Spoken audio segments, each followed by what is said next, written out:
Scoble. Thank you. Awesome. Thank you so much. Thanks. We're entering the fourth user interface. The first one was character mode, which was like DOS and CP/M for those old enough to remember those. The second one was the Macintosh, the GUI, and Windows. When we went from DOS to Windows, two big companies went away. Borland and WordPerfect are no longer with us because they bet on the old user interface. And when we went from Nokia's OS to touch, that was the third user interface, and Nokia and BlackBerry went away. And we're in the next 5 years, you're going to be introduced to spatial computing, which is a new user interface that gets put onto the real world.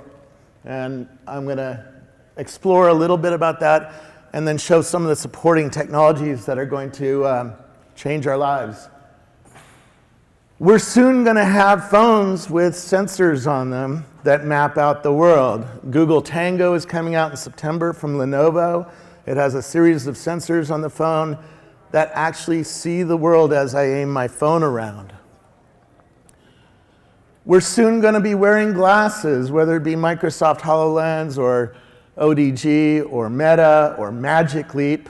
Magic Leap is a company that got $1.3 billion without having a customer and without having a product. So anybody who says you need adoption to get funding is not rational. I work at Upload, so I have a front row seat, and this is an incredible place right now. Just 2 days ago, Twitter's head of VR hung out in my office for a couple hours. This new world is going to be full of photogrammetry. You're going to capture the world as you move around. This is a helicopter that flew over this cliff and captured resolution of 1 centimeter per pixel. And it's a digital image, so you can move around it. And soon you'll see how the polygons work. Last night we were out and everybody had a drinking contest every time I said the word polygons. But everybody is going to be struggling to deal with polygons because the GPUs are melting down in the HoloLens. And you can get a sense of how the world is converted into polygons, and then things are laid on top of that world. That's what Tango's going to do. And let's dive into Tango. This is coming this year. It maps the world. It lays down a mat of polygons, and then it puts virtual items, which are also polygons, on top of that world. So the GPU ability to deal with polygons is going to be a real big deal, particularly in mobile devices that need to have low power and low heat. And you're getting a taste of what you can do when you have a phone that maps the world, understands everything in the world, and then puts a virtual image on top of it. It's pretty incredible when you play with this. How many people have had a HoloLens on their face, by the way, just so I know? Couple, 3 guys up here. Are you starting a company in HoloLens? Is that way? No, come on, to announce it right here.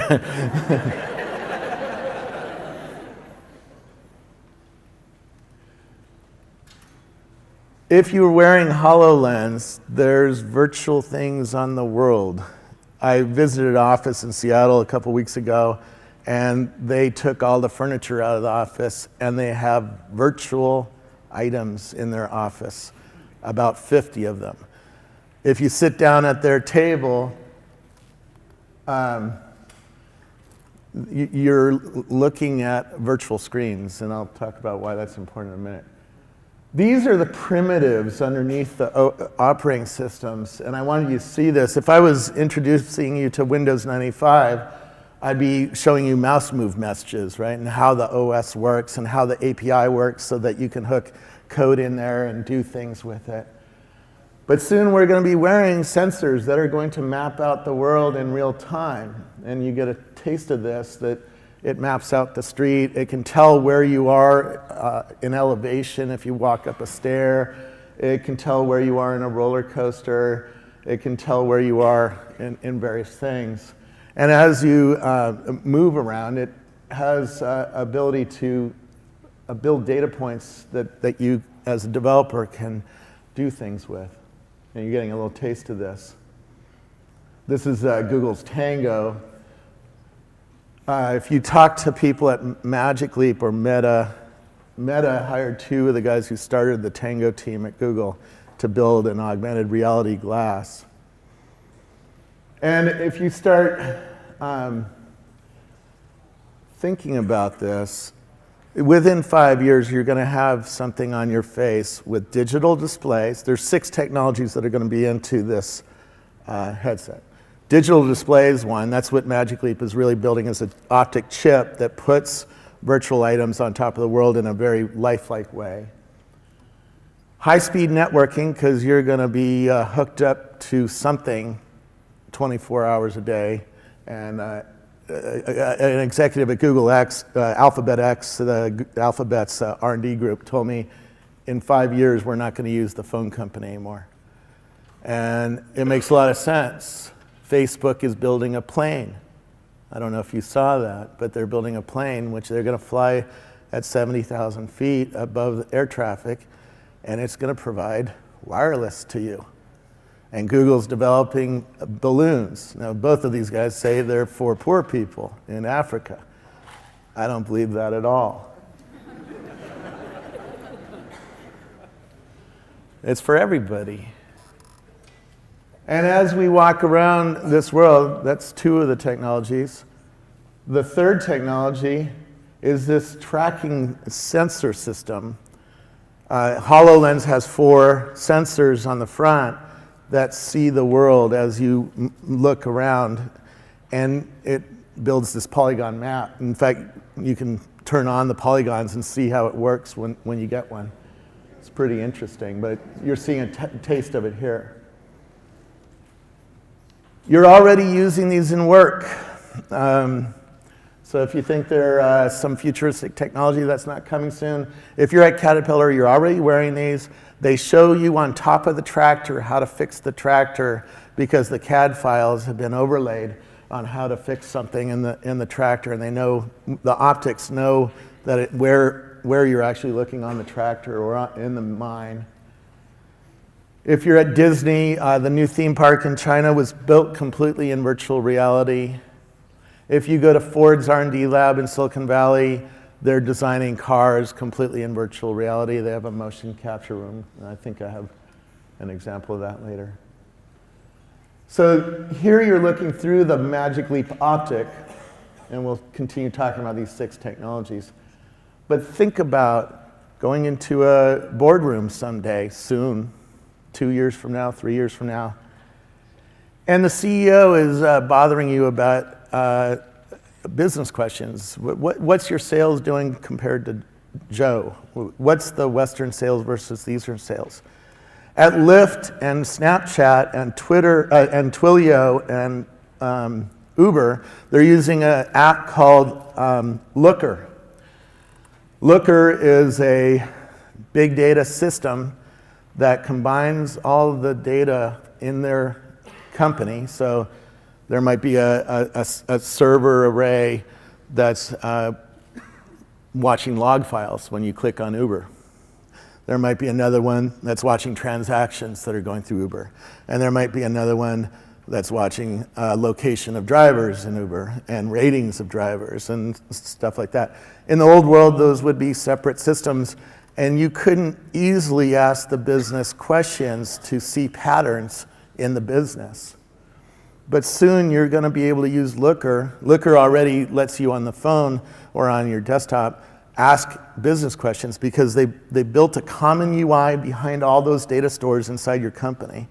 And they built a language that you can talk to Looker, and you can ask it things like, show me the sales of Joe versus Linda. And in the future, it's going to build a 3D graph on the conference table and let you walk around the graph and see the business data in a new way. Microsoft Research is working on this. Looker is working on this. HoloLens, Magic Leap are working on this. So just one use case is going to get you to buy the dorky glasses.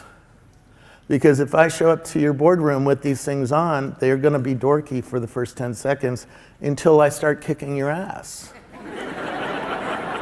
And then you're going to buy one the next day because you don't want to have your ass kicked at work because I'm able to see a pattern that you're not able to see. Right? And that's what Magic Leap does. It overlays stuff on top of the real world. Think about going to a NASCAR race, right? I just was at a NASCAR race 2 weeks ago. And I'm sitting with these dorky glasses on, and Joe's sitting next to me. He goes, "What are those dorky glasses? They're weird."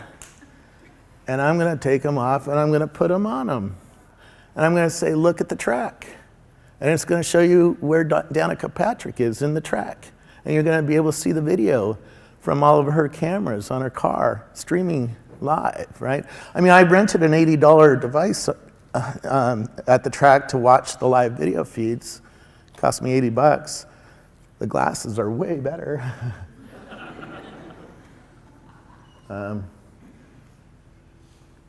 third technology is eye trackers. So your glasses are going to track your eyes and watch where you're looking. It's also going to build new identity system. I met with the head of identity at Microsoft, and he says his goal is to never make you do a password again.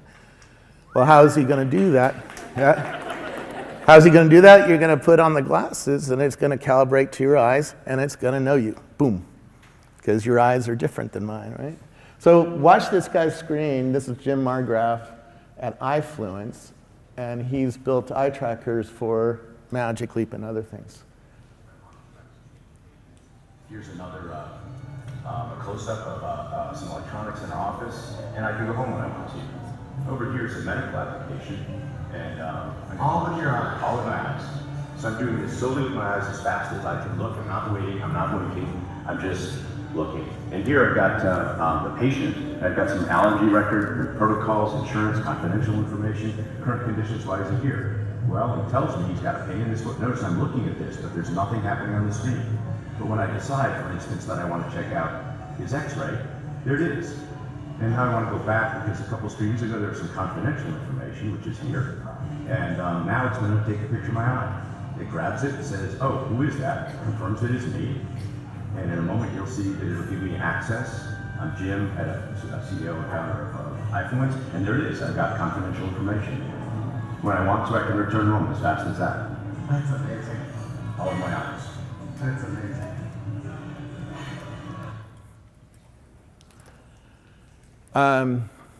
Come on. All right, and these are the sensors, so you can see they're real and they're coming along. He only let me film 1/8 of his demo. After that, he pulled out a better pair of glasses and a newer version, and he said, "Look at the Coke can." And a menu popped off the Coke can and let me see details about it and buy it on Amazon. It took a picture of the Coke can using my eyes, went to Google's image search, figured out what it was that it was looking at. And Blipper is another app that's doing the same thing. And then it went to Amazon or wherever and let me buy it. I pulled out my iPhone, put it on the table, looked at that, and it said, "Oh, that's an iPhone 6s Plus. Would you like details on Amazon about it?" Same thing. Keep in mind, we're going to have a new privacy argument because these things are watching where I'm looking, and it's watching my iris get bigger or smaller, right? New kind of Tinder's coming.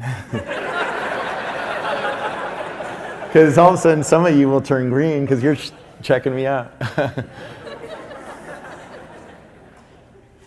Come on. So let's look at HoloLens. So we have eye sensors, we have optics, we have a sensor array that looks at the world. And let's see if we can get this thing going.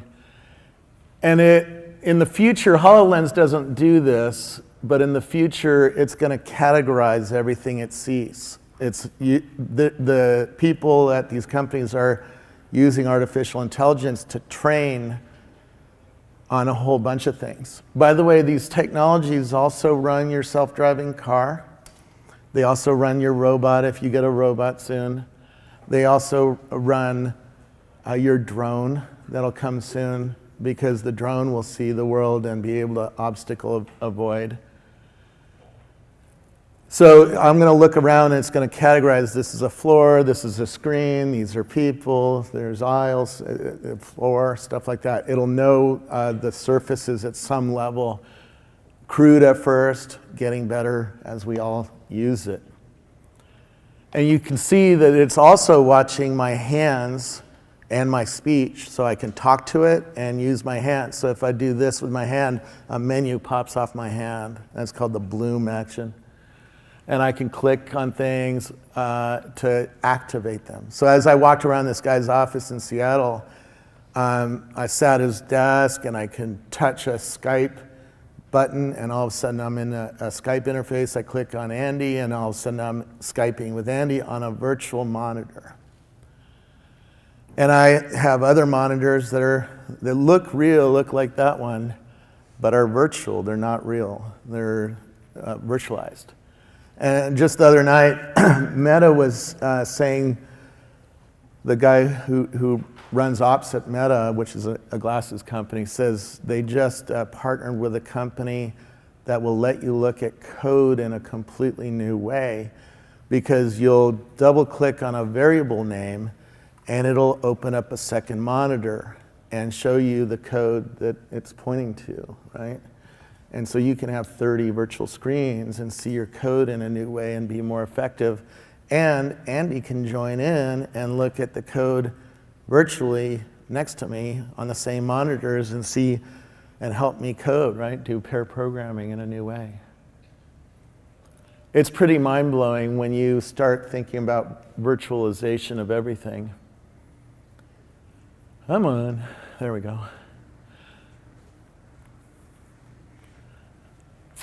I don't want to click too many times because it'll start. There we go.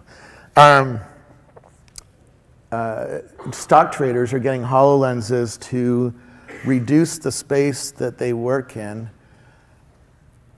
reduce the cost, because remember, a monitor like that is what, $1,500? Well, what if you need 10 of those to do your job? And if you're a stock trader, you need 5 or 10 monitors in front of you if you visit the trading floors. But now I can wear something, be in a very tight space, and have 10 monitors around me and look at them and interact with them. That's my son, so I had a gratuitous picture of VR. So now we're going to, anyway, so let me just finish up before we get into the VR piece. This glass has optics, wireless networking, categorization system, mapping system, and audio. I have these headphones that I bought at Coachella. They block the audio from getting to my ear, the real world audio. They have microphones on it. They have a processor in the headset, in the buds, and speaker. And so now I can, if I'm at the music festival tomorrow, I'm going to wear them. I'm going to be able to put myself into a cathedral by clicking on my iPhone, and it changes the processor and puts me into an audio cathedral. I can turn up the bass. I can do all sorts of weird processing on audio. And I'm seeing other companies that are doing translating. So if I'm talking to you and you're speaking French, it's going to translate to English to me. And if you're wearing the glass, it'll convert my English to French to you in real time, right? Skype already has this. It works pretty well. I saw another technology in Israel where it can augment whispers across the room with an array microphone. So you're going to have some microphones here, and it's going to focus the microphone. The headset I have is from Doppler Labs, and it is like ultra noise reduction. So you can say reduce noise for an office, for a plane, for a car, and it's trained the headset on how to do that. So when you get these glasses, there's going to be some fun surprises that I think few people are going to expect. Plus, it's going to talk to you, right? So that's about 3 to 5 years out, maybe less for us, for the nerds in this, you know. I mean, these guys already have seen HoloLens, right? Do you have one? You have them, right? There you go. The nerds are already getting it. And next year, more of us will have it, right? Or have Magic Leap, or have Meta, or have something else. There's 12 different ones under development that I know of, and I assume there's even more that we don't know about, like at Apple. So let's come back to today. So there's 2 big storms coming. The first storm is virtual reality. The second storm is augmented or mixed reality, where it's doing this fun stuff. And when you're playing in virtual reality, this is an HTC Vive machine. And the Vive, you have to put 2 little boxes up on your wall and aim it at where you're going to play. And once you do that, it sees 3 dimensions. So now you can draw things in space. You can shoot things. You can walk around. You can pick things up. And I'll demo some of that a little later. But it's giving us a taste of this spatial UI that we're going to just pick things up, and they're going to be on the world. The kids, by the way, I just got mine set up a couple weeks ago, and I put it on my kids, and they instantly figured out how to work it and have not asked a question. This is very different than the iPhone or iPad, where they had to ask things like, how do I log in? How do I do things? People take to this instantly when they get it. It's quite exciting. That's Tilt Brush by Google. It's one of the first things I would play if you get a chance on VR. It's really amazing to put virtual art into a 3D space and then be able to walk around that art, and the art stays there. It's pretty cool. When you go to Facebook, they put you in a thing called Toy Box, and they put headphone, the controllers in your hands, and they put something on your face, and then you're able to play ping pong against somebody else over the internet. You can shoot that other person. You can throw things at them. You can hit them. You can trade things with them, and they're not alone. There's at least 6 social VR companies, including one coming out of Second Life. I've been playing with one this last week called Rec Room, where you can play Frisbee with other people and basketball, all in a social way, all in virtual reality. It's pretty cool. And it's affecting how we sell things and work with things. I already told you about Disney designing its theme park, and this gives you a little taste. This guy sells condos, and instead of showing you blueprints, he flew a drone up to get a picture out the window, and then he takes you into your new condo that hasn't yet been built. And and he can manipulate the whole world because it's all virtual, right? This is why Disney did their theme park this way, because if a team didn't like where the ride was located, they could just grab it and move it and see what it would look like if they changed something. Or if you're at Ford, you're using a motion capture room like this to design cars. So you can take customers into a virtual car and say, does this appeal to you? Does it look cool? Does it work? Can you open the door? Can you get to the controls on the dash? And they can do a lot of design without building something physical, which saves them millions of dollars.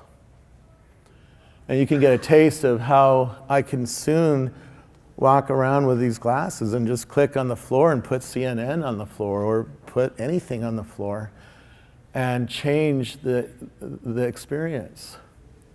In Paris, to step back to something that's affordable and doable by a normal entrepreneur, not rocket science. This guy's selling real estate. He takes a 360 camera into a new house, captures it, does a little bit of UI work, and puts it into the headset. And now a client comes in and they can visit 30 houses before they even go around town and waste the guy's time driving around town. Saves him a lot of money. The clients are really happy, and he's gaining business. Medical is going to be a big deal. This is Cheryl Lee Calder. She works with professional athletes. The owner of the South African cycling team told me that she took his worst rider in terms of falls per race, and today is the best rider after playing her little app for 10 minutes a day.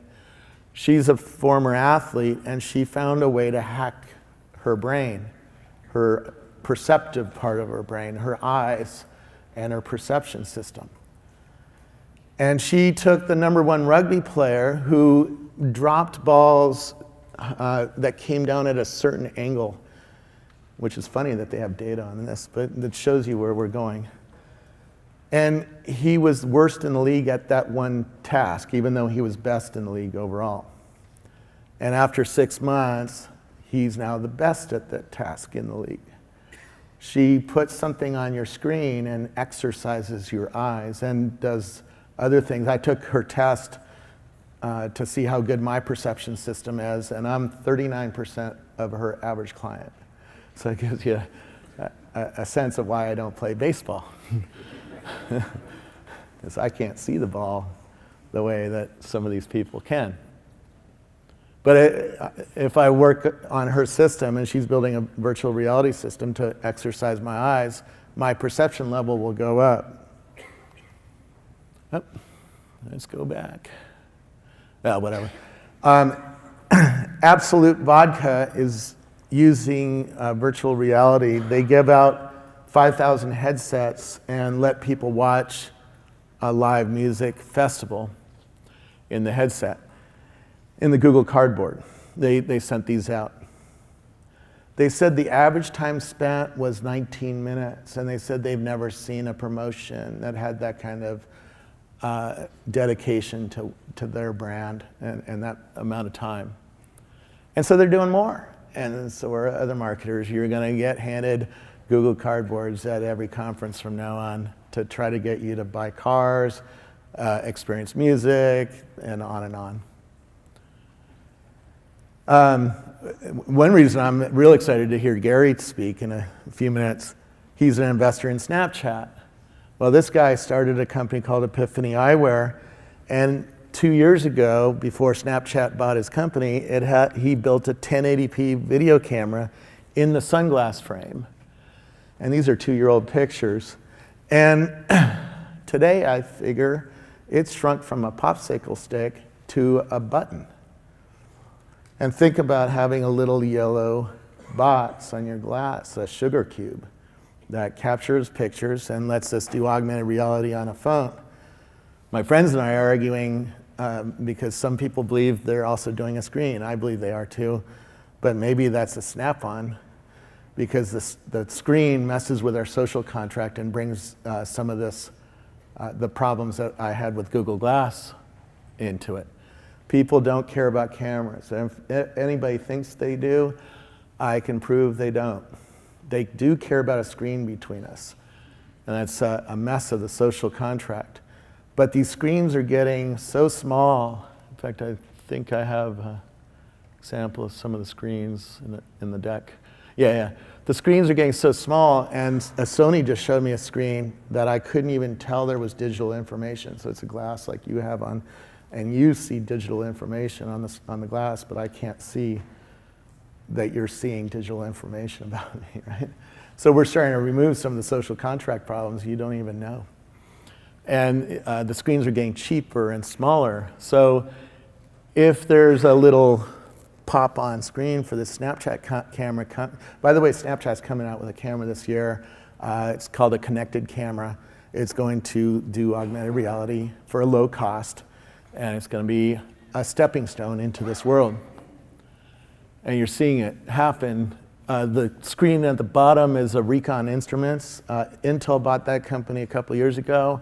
They make the compute for the Oakley Airwave ski goggle. And I've used them on a ski slope. It's pretty cool. It shows you where on the slope you are, how fast you're going, the hang time of your jump, because there's sensors here that know that you jumped, right? And it shows you where your kids are on the mountain, because they're using an Android or an iPhone app, and it reports where they are, and you can chat with your kids, all with a little digital display. And the whole thing costs $650, where a normal ski goggle is about $300, right? That's starting to come. And the one on the top is the Copen screen, which is a lot smaller. So let's talk about some of the weird companies I'm starting to see evolve to get into this new world. Agribole is a company in Illinois that grows virtual crops. They have 90 employees, and the founder told me his company couldn't exist 3 years ago. So when we say we're going to destroy jobs, that is absolutely true, and it's going to be a big problem in the next 15 years. But companies like this one prove that we can create jobs, and weird jobs. I mean, explain to your mom, I work growing virtual crops. And she says, are you smoking a little bit of the real stuff?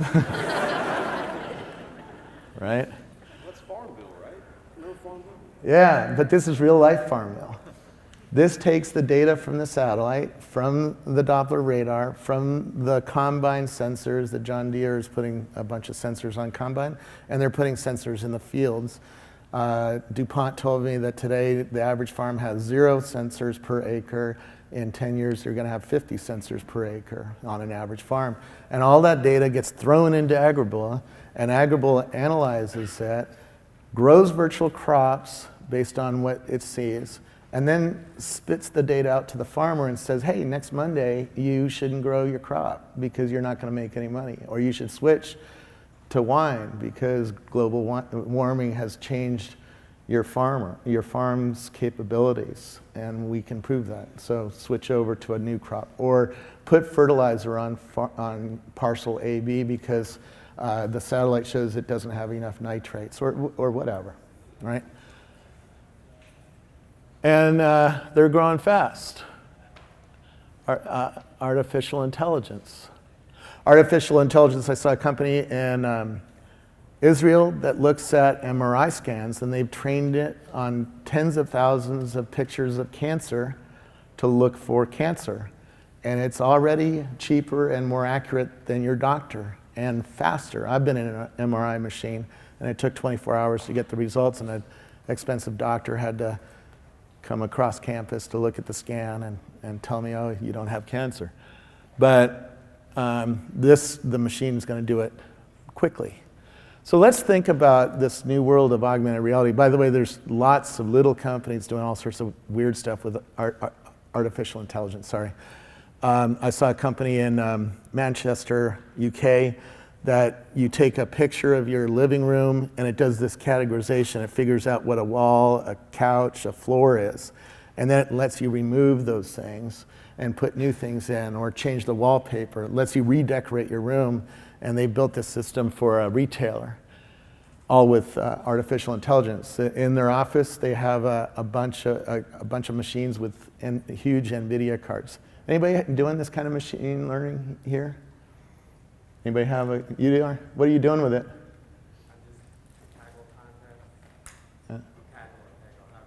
Yeah. But next year, a lot more people are going to be doing this kind of work. Facebook just showed off their new data center that they have 70,000 NVIDIA GPUs, and they announced in the next 2 years they're going to increase that number by 10 times because the GPU is doing all sorts of visual learning. So let's talk about a sporting stadium. This sporting stadium is in Santa Clara, California. The Super Bowl was just held in it. It knows where you buy your ticket, right? Because you buy it on a mobile phone. So it knows where you live and where you're sitting when you buy your mobile phone. It knows when you're coming toward the stadium, and in fact, he can the system that runs the stadium can say, hey, parking lot A is flooded, go to parking lot B, because there's spaces there, and we'll reroute your ticket to parking lot B while you're driving to the stadium. And he can do all sorts of other things, like look at Waze's data and say, hey, there's too much traffic on this route, go this route instead, right? He knows when, the system knows when, and I say he because there's a guy who built the system. The system knows, and he runs it on 4 laptops. The whole stadium's run on 4 laptops. He knows when you walk in the front door because you walk past one of these things and it's an Internet of Things device that has 9 radios and can see you walking by because your phone has a beacon in it, and the app that you have your ticket on is spraying beacon details over to the Internet of Things. And there's 2,000 beacons in this stadium. So let's talk about these beacons. They're $10 a piece, and they spray 3 numbers into the air. And if we had 4 or 5 of them around here, I'd be able to know exactly where you are in space, right? Because those beacons are spraying 3 numbers into the air every 30th of a second, and your phone can tell how close it is to one of those beacons, right? So now if I have 3 of them around you, I know exactly where you are. It's trigonometry. So he knows where you are full-time inside the stadium. And one time I was giving this talk and somebody said, I'm turning that shit off. Because I don't want to be tracked. And I say, you're not turning it off. You're not going to get in the stadium, first of all, eventually, particularly if the security stuff keeps happening. Second, you're not going to get a hamburger delivered to your seat like the stadium does. And this stadium has a sensor on the bathrooms that knows how long the lines are in the bathrooms and navigates you to the bathroom with the shortest line length, right? And so you're not going to get any of those fun features either, and more are coming. I just went to the 5th game of the Warriors and talking with the head of innovation at the Warriors.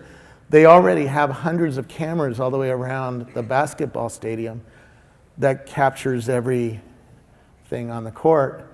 And you're seeing it on TV, right? They can slow-mo, they can spin you around the court, they can zoom you in, and you can watch Stephen Curry throw a 3-pointer from many different vantage points. And they're doing that for stadiums. It's coming within 3 years. I met the companies that are doing it. It's pretty cool stuff. Light field capture, they call it, right? Cisco, if we had a Cisco router in this building for your Wi-Fi, it has 32 little antennas around the edges, and it can figure out where you are talking to that thing, plus or minus a meter, right? So you're doing shopping, and it's like, oh, you're in the women's department in front of the shoes. Welcome. And it does all sorts of stuff, right? Let's stay on the sport theme a little bit. This company is in South Africa. It's a camera company that builds high-resolution cameras. They have the only permanent camera in Madison Square Garden, and they can run it from Cape Town, South Africa. This thing is so high resolution, they can put it at the field, like this is the Super Bowl, and they can zoom all the way into you on the balcony because they're capturing multi-gigapixel images in a sporting stadium. By the way, when you're in a sporting stadium, you have no expectation of privacy because when you bought your ticket, you might have noticed you give away your image rights to the TV crews, and you can't say shit about it. And in fact, most people want to be on TV, right? When you aim a camera at somebody in a stadium, they all start waving, oh, yeah.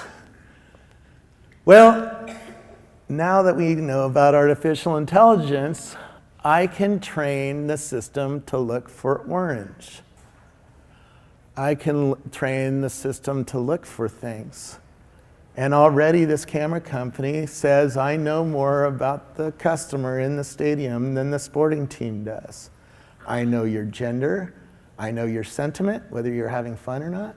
I know your age, plus or minus 5 years. And I know the sporting team you're supporting. And I know that you went to the Taylor Swift concert, and then the 49er game, then you came here. And he can put that all together, start building a profile on you. And notice on the website it says tag yourself. So of course you want to tag yourself at the Super Bowl if you were lucky enough to go to the Super Bowl. You want to tell all your friends on Facebook that you went to the Super Bowl.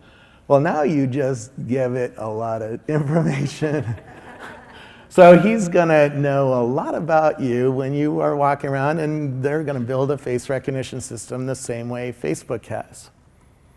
What do you think Facebook's doing with those 70,000 GPUs? They bought a company called, what's that? They are tracking. Absolutely, they're tracking you. Like, they know everything. Not just tracking you, they're tracking the content, right? They've imprinted the content to know what a good post looks like. They bought a company called Face.com from Israel, and the guys who started Face.com like a week after they got bought said, you shouldn't be afraid of our algorithm. You should be afraid that we have 1 billion people's photos.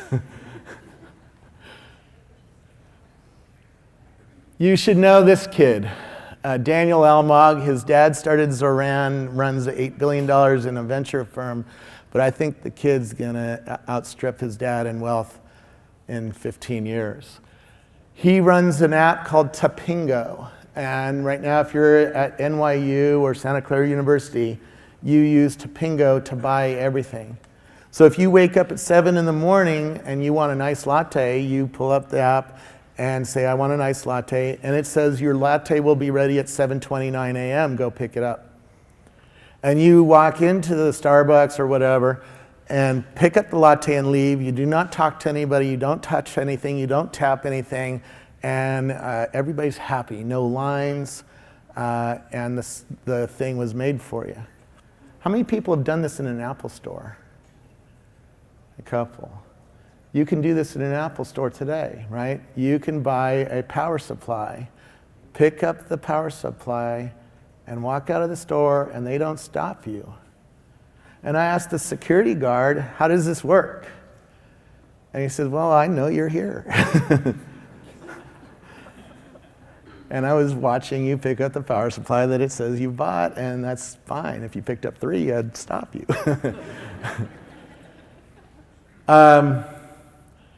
And that works today. You don't have to talk to anybody. You just go pick up the power supply and leave, right? Because you bought something on an Apple Store app, and even if you're stopped, you just prove it. That was last year. By the way, 70% of all transactions at Santa Clara University are going through this system. So think about that. Kids are predicting what we're going to do in the future.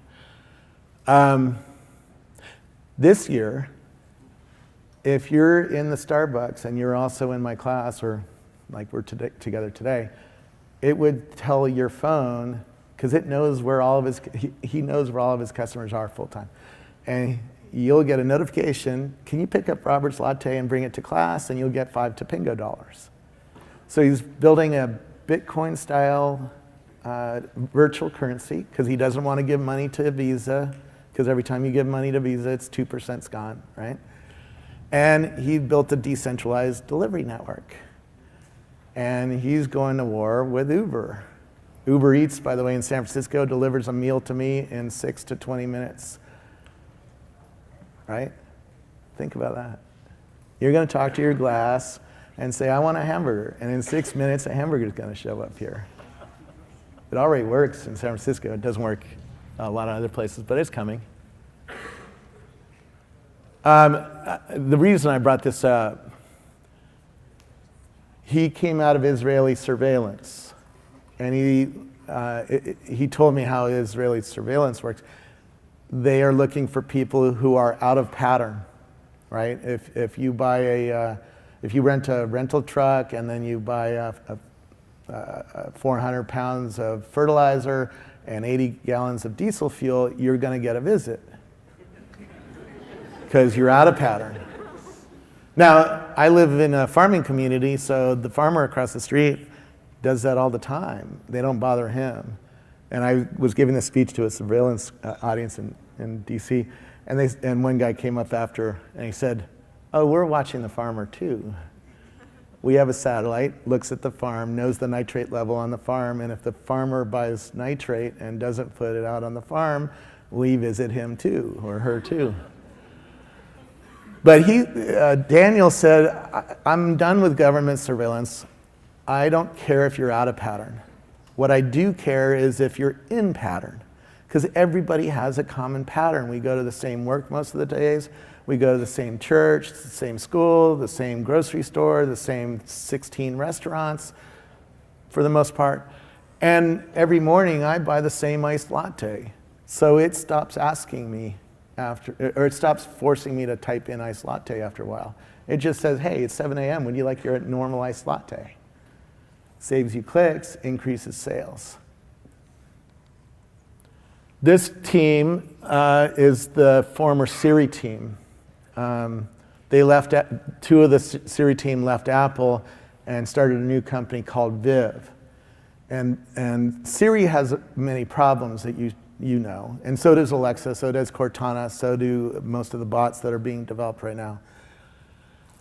For instance, if I asked Siri how many people are checked in at Sloss Fest on Foursquare, Siri understands me pretty much all the time. I could pull out my phone if I had it and do it. And Foursquare has an answer, right? It knows how many of you are checked in here on Foursquare. And it has an API, so you can write code to ask Foursquare how many people are checked in here on Foursquare. But Apple hasn't written the 80 lines of code that convert the natural language verb, noun, adjective into something that the API call can understand and then translate it back. And so it fails and it goes to Bing and gives you a stupid answer because they haven't written 80 lines of code. So these guys started a company called Viv.ai that's coming out later this year that will, that as you search, it writes the 80 lines of code live. It's far more flexible. You can ask it longer questions, and it can be retrained on the fly. So it's an exponential learner instead of a linear learner. It might start out worse than Siri, but within a couple of years, it's going to be way better than Siri unless Siri also builds the same kind of technology. And Viv also is flexible on the bottom for the developer. So if you are Dennis at Foursquare, you can tell Viv, hey, anytime you hear the word Foursquare, just shove all that to us and let us figure it out.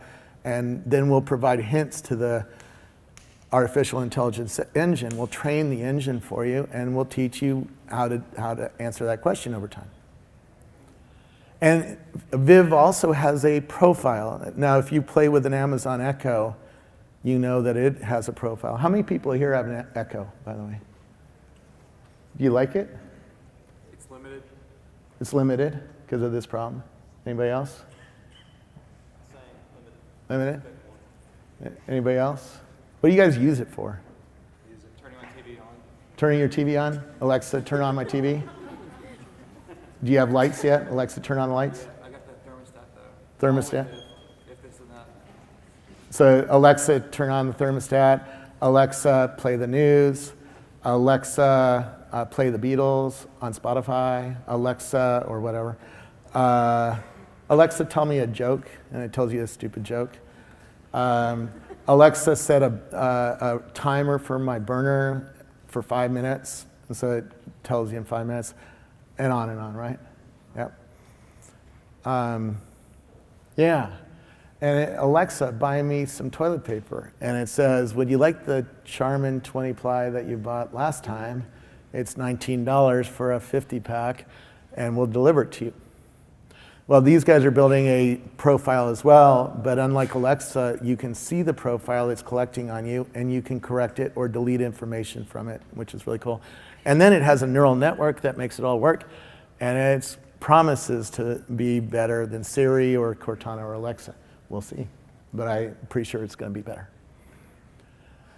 So your business is going to be disrupted by this new pair of glasses that are going to control your self-driving car, that are going to control how I get things to me from local businesses through things like Uber Eats. It's going to change all sorts of things. And I'll just end up, 2 days ago I played, I visited NVIDIA, and they showed me the latest that's possible with the 1080 card, which you can't buy because it's sold out. So if you get a HTC Vive machine, or an Oculus Rift, you need a PC because the Macs don't work, and you need this NVIDIA 1080 card or 1060 card, right? All right, so here we go. So let's just watch a little bit and see where it goes. Oh, I'm sorry. I flipped in the room. Sorry. So I had to switch the controllers. I thought I had it. But the NVIDIA card has a much better physics engine. So watch when I pick things up. This is the info metal to help us kind of orientate to the space and how things work. In front of you, get the space here, a bunch of object calls, the triggers, then with your fingers, you've got them underneath there, and we'll reach over, you can pick something up. Yep. You can interact with the world, throw things, there's destruction already happening. As you throw against the bases. Yeah, the whole thing's pretty realistic. Yeah, and one thing I think is kind of neat is the idea of collision, right? Like, yeah. Yep, we'll keep playing. It feels natural, right? Now think about this in a HoloLens instead of in a black box. I played with zombies crawling out of the wall at that office in Seattle. It's really amazing. But this is the state of the art of GPU, what the graphics look like, what the physics engine looks like. If we kept playing it, you can see fire. Right, yeah, I can't, like I said, I can't play baseball. That's why I'm a nerd. But you'll see fire, you'll see things burning, you'll see balloons popping, and the polygon count is very high. So now our challenge is, how do you shrink that $600 NVIDIA card to glasses? That's the challenge for Silicon Valley and a few other places. They say they need 2 flips of Moore's Law to do it in the glasses, which means 4 years. So the next 5 years are going to be quite incredible. So thank you very much.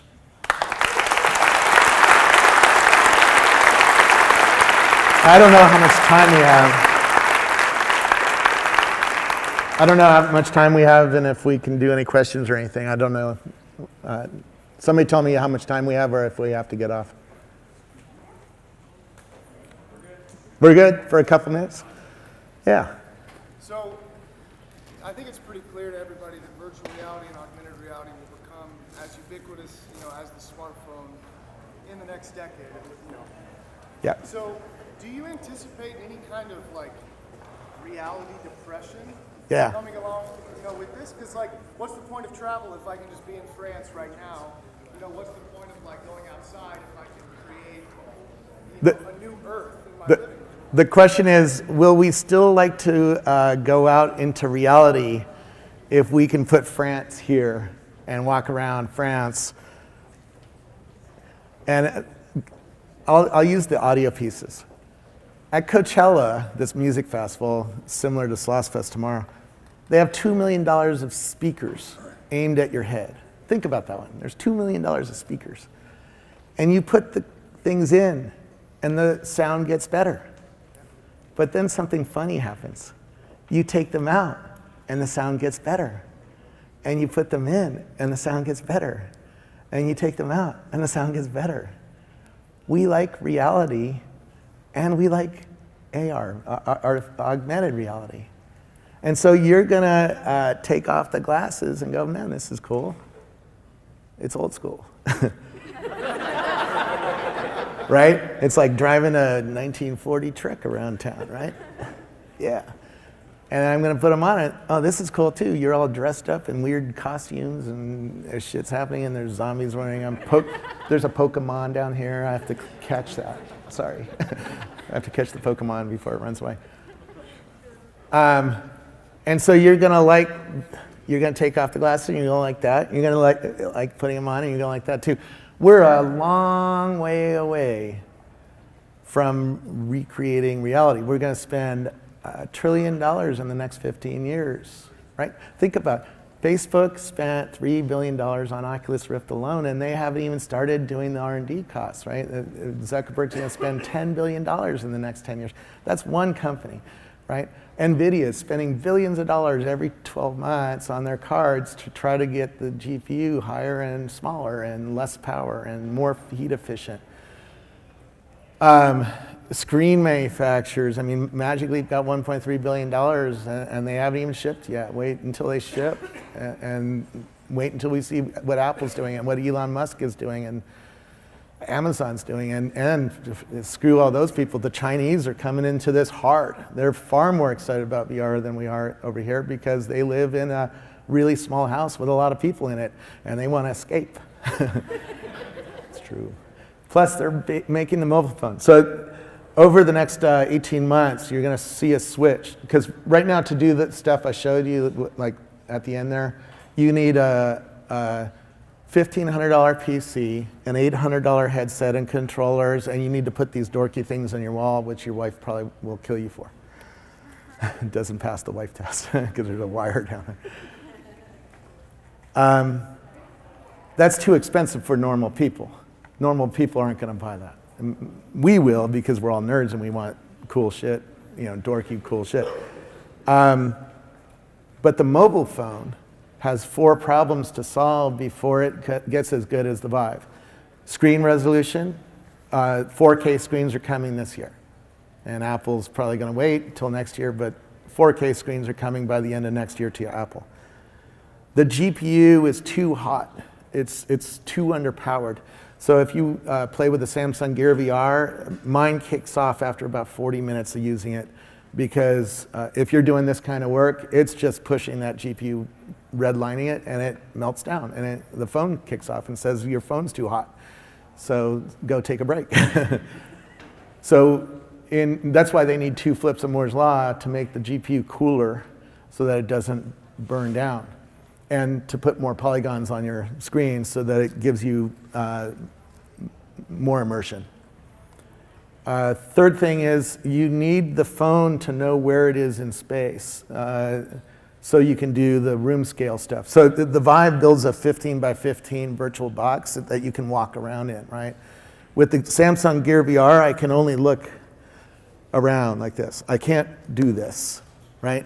So what happens when you put Tango sensors on the front of the phone? Now it can key in on where the phone is based on the spatial computing, right? And so now we get the ability to walk around the world and play games much like the Vive. And the fourth thing was what? GPU, screen. Controllers in the hands. I saw in Israel a $10 controller that goes into a toy gun or a toy sword, and it's amazing in a Samsung. It's fun, right? So it gives you the hand controls to do things. And also the Tango sensors will be able to do, gesture-based OS, right? So 18 months, we're going to see an Apple VR, is my prediction, right? And it'll fix these 4 things, and everybody will think it's badass, and a lot of us will buy it. Does that make sense? Yeah. To kind of piggyback off of that, it seems like virtual reality is such a high barrier to entry, field, right? Like I don't know anything about developing in VR. So would you recommend to the average entrepreneur who's not in the space, do we dive head first into developing for VR, or do we, what ways do you anticipate the average entrepreneur piggybacking off of this wave? The question is, how does a normal person develop for VR? You need to learn this system called Unity, because all the headsets, whether they're HoloLens or virtual reality, are using Unity or something similar to it. If you learn Unity, you're in. Unity's language is C#, so if you know Java or C#, you're already well into being able to control this world. You might need to spend a couple weeks to learn new syntax, but that shouldn't be too hard for a Java programmer. And then creating the world is going to be a little tough because you have to learn to control your use of polygons. Because if I'm rendering a car and it uses 1 billion polygons, my GPU melts down when I start looking at it. And so you need to learn how to compress it to use only a few polygons, and there's compression software that teaches you how to do that. So you're going to need to build some skills with your art team to create things that are on the world, like lines to your store or whatnot. You have the benefit right now of 3 years, because this isn't going to be huge consumer stuff for 2-3 years, right? Maybe 5, maybe even 7. But certainly, like you said, in the next decade, this is happening. And it's happening for everybody, right? So you have a little bit of opportunity to spend nights and weekends learning Unity and adding onto your tool set and figuring it out. And then there'll be other tools. There's a lot of tools coming out that will help you build virtual worlds faster and easier and with higher resolution and higher frame rates and better polygon compression, all that fun stuff. And there's a lot happening in this space. I mean, Andy was asked backstage, you know, is there anything interesting? Is there innovation happening? There's so much in it. I sat on the way here, I sat next to a guy who's building a piece of the wireless radio in all of our cell phones. And he says, we've found a way to double the speed and make it smaller and require less resources around his chip. It's a 1mm chip piece of the wireless radio. There's a lot of resources going in to make this stuff happen, in other words, right? Anybody else? You got one last question? Yeah, how about you? Oh, okay. Yeah. Oh, I'll get to both of you. Okay. You had mentioned you had a son, so my short question is, do you also have a teenage daughter by chance? I don't, but Does this technology, especially the profiling, does that concern you to any degree? And do you see tech-based solutions for privacy for people that would be at risk? Yeah, I'd have to take your concerns on there, like stalking or stuff like that. I mean, there will be Pokemon Go, right? There was a privacy scare the first day where people realized how much permission they give Google to look at all their data. We would need a whole hour to dig in on privacy. I think that the kids are very evolved at this. And a lot of these systems are not social. They don't hook up to other people, and the ones that do are very similar to games, and that whole field has evolved a pretty good policy around, you know, stalking and obfuscation of names and stuff like that. And as a parent, you can watch that and see. I have, you know, when my kids are playing in VR, it shows on my TV, so I can watch what they're doing in the VR and monitor them and make sure they're not doing anything inappropriate. Yeah. One last question. This might be a long answer too, but given the current events, do you think that VR will help make us safer? VR might not, but AR is certainly going to be used to figure out people's patterns, right? And like the farmer has a certain pattern, I have a certain pattern. If I try to do what the farmer's doing, all of a sudden I have a visit. And so think about the world where we all have sensors that are mapping out the world, and we all have the ability. I mean, Andy and I were talking about this last night. You know, when we got into technology, our parents really struggled to program our VCRs, right? Just getting that blinking 12 off their VCR, that was really a struggle for them. And now we have people who, in the heat of the moment, after their boyfriend gets shot and there's a gun aimed at them, can calmly figure out how to turn on Facebook Live and start broadcasting video. What's that going to be like in 15 years? You're just going to tell Snapchat, start broadcasting off of my glasses and everybody can watch, right? That's going to lead to new systems where we can cooperate with each other and figure out what the heck's going on in a complex, chaotic world, right? Government's going to do it. We're going to do it. Here's another example of this in a smaller level. People are ripping off packages that are left by delivery people, right? Well, a friend of mine made a little platter that he leaves at his front door, and it says, leave packages on this. So the delivery person leaves the package on there. As soon as the package gets put there, his phone gets a notification, hey, your package just arrived. And a camera starts shooting right? Because you have a Nest camera or something watching the package area. And then if somebody steals the package that doesn't have the phone in his hand, the thing has an alarm and starts beeping, and somebody takes a picture. Now, the cops really don't care, right? Because they have murders to solve and terrorists to solve and blah, blah, big problems. So they don't care about your little package getting stolen. But what you can do is then grab that picture, put it to next door, and say, hey, neighbors, somebody's ripping off my package right now. And all of a sudden, all the neighbors go out and start catching the guy who's ripping off everybody's packages. Community policing. And are we going to do something like that with the terrorism? I think we will, because we'll figure it out. We always do. We always do. We always fight yesterday's war. Now we have a new war. We have to figure it out. So thank you so much.